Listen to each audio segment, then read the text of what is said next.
Hello. You may notice that I'm in a very different location today, and that is because I'm in beautiful Cadaqués here in northern Spain. You can see the city behind me. It's probably most famous for being the longtime home of artist Salvador Dali, and I'm just spending time here enjoying the weather and swimming and snorkeling in the sea and exploring the city.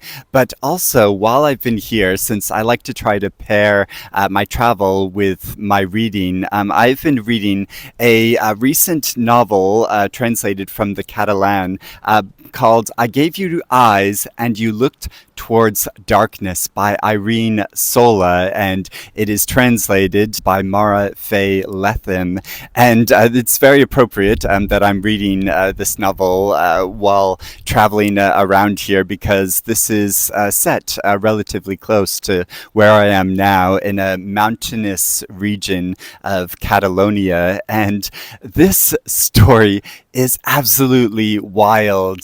So this follows mainly a group of women in a family, one woman in particular who is dying and another who is spending time by her side. And this woman is called Margarita, and she is one of the most conflicted members in this family, which has a very complicated structure to it and a complicated history to it. And the tale of this family and its various members is related over the course of the story, which follows a single day. And so it begins with the dawn, and then it follows through morning and afternoon and into the evening.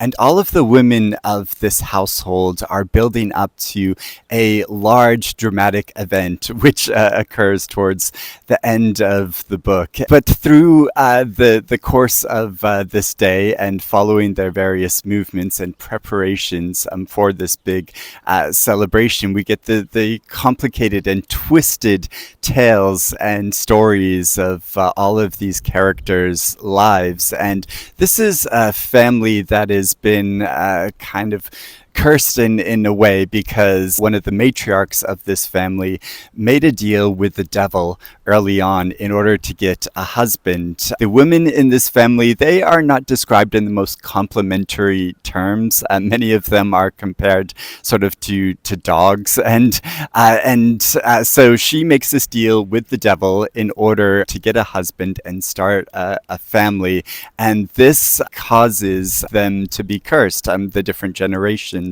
of this family, many of them are born without a particular thing, whether it's a particular organ or a certain sort of personality trait. So many of them have very complicated and difficult lives and complicated and difficult relationships with men and other people in their community. There are also lots of beasts roaming around this area, this mountainous region of Catalonia, and some of these men work to try to kill these different treacherous beasts, but are also in conflict with the women quite often. There's a lot of violence and grotesquerie in this book. It's not for the faint of heart because there are so many graphic scenes in it that are both sexual and violent in different ways. Sexual not just between people, but between animals and insects, and that is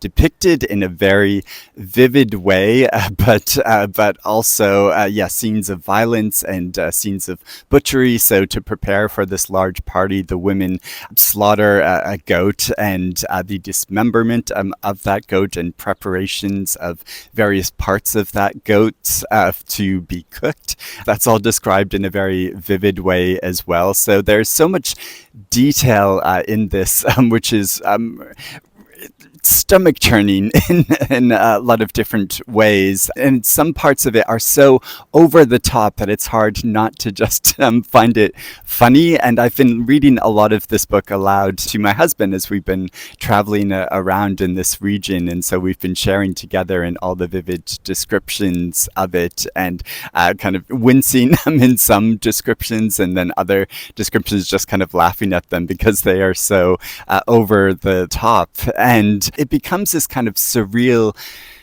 journey and exploration of the lives of these different family members and women and people in this region's past. And a lot of these tales of the stories of these different lives are based off from different folklore and local legend from the Catalan region. And Irene Sola draws upon a lot of that, and she acknowledges these influences towards the end of the book. And of course, I wasn't familiar with many of these tales, but she does something so original in combining them together to form the story of this very complicated and tortured family's life as they are residing in this single residence. And the residence itself, the house, the family house that they live in, kind of takes on a personality of its own. And each section, as it moves throughout the day,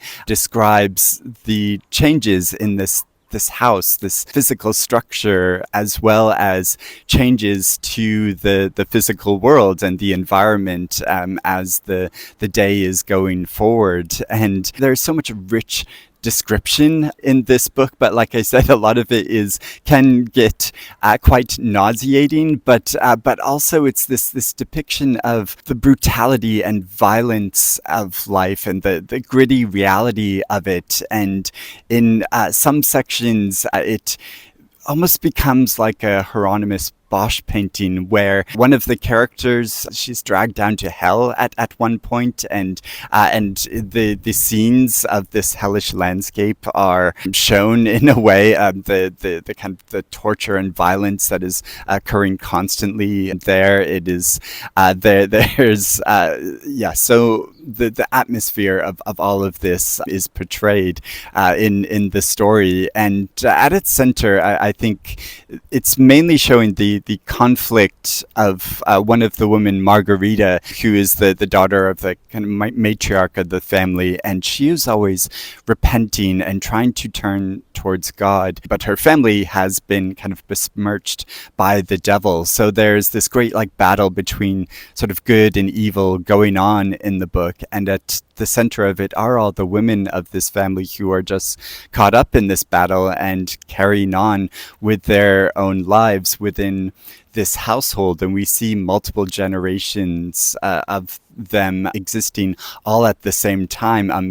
There's interactions between the living and the dead, and so within this household, there's the kind of time itself becomes very porous and flexible and is constantly changing, and the story itself, the narrative itself, kind of reflects that, because we get so many big chunks of text in this book, which moves between the different stories of these different family members and anecdotes and tales about their lives, and it takes on this kind of rhapsodic nature to the narrative style, where it is just going all at once. And so quite frequently while reading this book, I felt very disorientated and not really knowing entirely what was going on, but because there is so much rich description in this book and feeling to it, and a kind of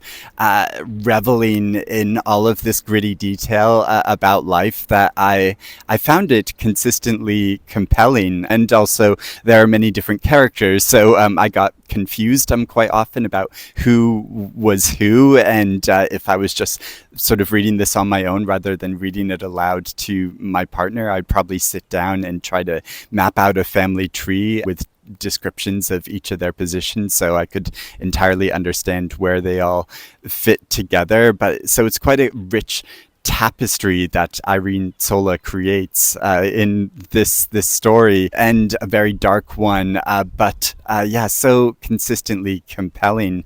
If I was going to compare it to any other writing, I would probably compare it to Angela Carter for the invocation of all kind of the folklore in it, but also probably to Ottessa Moshfegh in the way that in her writing she can really revel in the grotesque as well, and kind of the seedier side of reality and how she portrays that in her fiction. So I think those are two like reference points in literature that are probably quite apt for this writer. But yeah, it's a really original piece of fiction, and it's brought even more alive from being in the process of traveling around this region and seeing all the great mountains around here and the forests and the strange structures that the stone creates throughout this, which have probably inspired a lot of Dali's painting and his, kind of weird landscapes as well. So this has been fantastic to read while traveling around here at this time. So thank you for watching me discuss this very unique book, and I would love to hear if you have read this or read anything else by Irene Sola or any other Catalan literature that you would recommend. I would love to hear about that. But I hope you're doing well and reading good things, and I will speak to you again soon. Bye bye.